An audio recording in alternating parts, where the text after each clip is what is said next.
All right, Morgan and DJ, I want to show you how we're doing with your boy Kai. Kai is doing great. We've had a good week. I feel like he's kind of had a little bit of a growth spurt this week.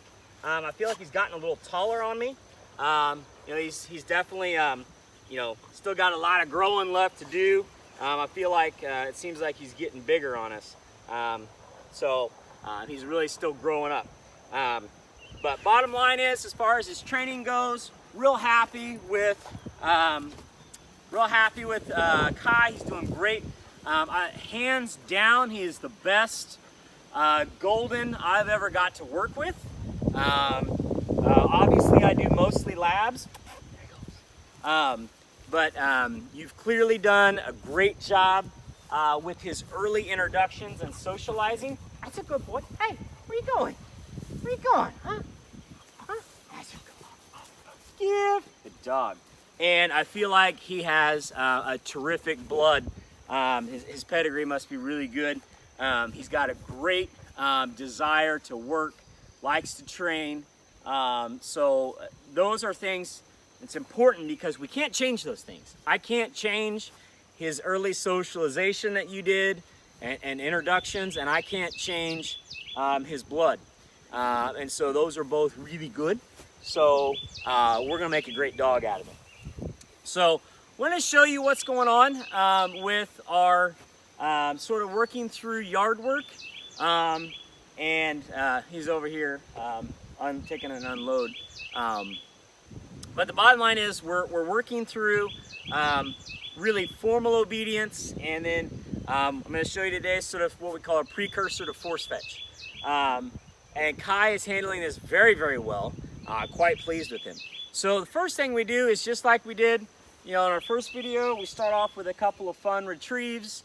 We want to make sure he's happy and having fun, and everything here as far as retrieving goes is just, he's not doing anything wrong. We don't want him to think that anything is wrong. We're just trying to create positive experiences, positive exposure. Huh? Hey, where you go get him? Where you go get him? So even if he comes straight back to me, that's good. We want to encourage that. But if he doesn't, we're not going to scold him. We're not going to fuss at him. Uh-oh, we found a tennis ball. You find a tennis ball? Huh? Did you find a ball? Oh boy. Oh boy. Now, I'm just gonna go out on a limb and guess that Kai has seen a tennis ball or two, hadn't he? All right. So, what we're doing today is we are making the transition to kind of start doing force fetch. And how we do that is, of course, we got to have a good obedience foundation. That sit, here, heel. Hey, here, heel, sit, good boy, which is going great. Now, those 3 obedience commands we went over, sit, here, heel, are about controlling his legs. Virtually every dog, every puppy handles that very, very well. They generally come along with it very quickly. But now what we're going to do is we're going to introduce a totally foreign concept, and that is the idea that I am also going to control his mouth. Now, this is another obedience command, but it's about his mouth. And the first concept we have to teach him is to let something go out of his mouth. We're going to give a command to get something out of his mouth. Now, in order to get something out of his mouth, obviously we first have to put something in his mouth. And the object I'm going to put in his mouth is my hand. Now, we do this because the dog's going to freak out. And it's weird for them. And so if they're going to get weird, I want it to be weird about my hand. Also, I have maximum control of being able to keep my hand in his mouth. All right? Now, Kai is very gentle and very easy, so this is no big deal. Occasionally, I have to wear a glove, but no dog ever bites me, but they may, resist and flail around a little bit. But Kai is such a sweetheart. I mean, obviously, he's not going to hurt anybody on purpose. Get the leash. Did you get the leash? Oh boy, let's get the leash. Come on. He's such a goober. Come on, come on. Okay, so here's how that looks. And again, this is all about the precursor to force fetch. So I'm going to get down on his level, I don't want to be sort of lording over the top of him. All right, we're gonna be, oh yes. We make sure we keep fostering that relationship. We want to keep him happy. Make sure everything's going real good there, okay? So with my left hand, I'm holding his collar. With my right hand, I'm simply gonna put my hand in his mouth and loosely hold on to his bottom jaw.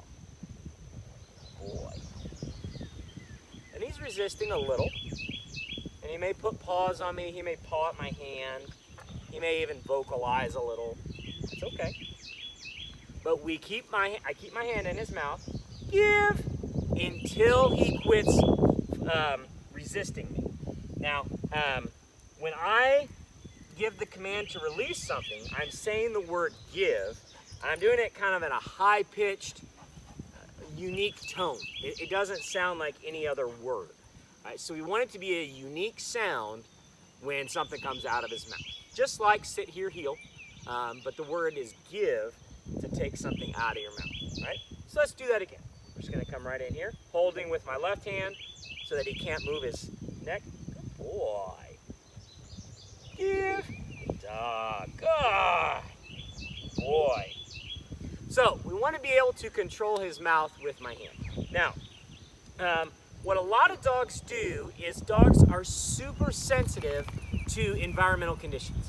So when we do this drill, one, we do it in the same place in the yard every time. But a lot of dogs have a difficulty of understanding that I want them to hold something and I want them to carry it from point A to point B. Obviously, if they're retrievers, we need them to carry it from point A to point B without dropping it. Now, they have a natural tendency to do that. But what we want to do is we want to formalize this by having them carry the object. In this case, we're just starting out with my bare hand. Okay, so what I'm going to do is we're going to go back here. We're going to walk like we are at heel, except instead of just walking at heel, he's going to be walking at heel with my hand in his mouth. So let's see how that looks. Good boy. Sit. Nope, you can't lay down. Good boy. You got to sit up. So we're going to go into the mouth. Good boy. And now we walk. Sit. Give. Good boy. Now, he resists a little bit more. Virtually every dog, the first time that they carry, they get weird because now it's like walking and chewing gum at the same time. He's doing two things at once, you know. I'm controlling his walking and I'm controlling his mouth. So it's more involved, it's more complicated. All right, good boy. One more.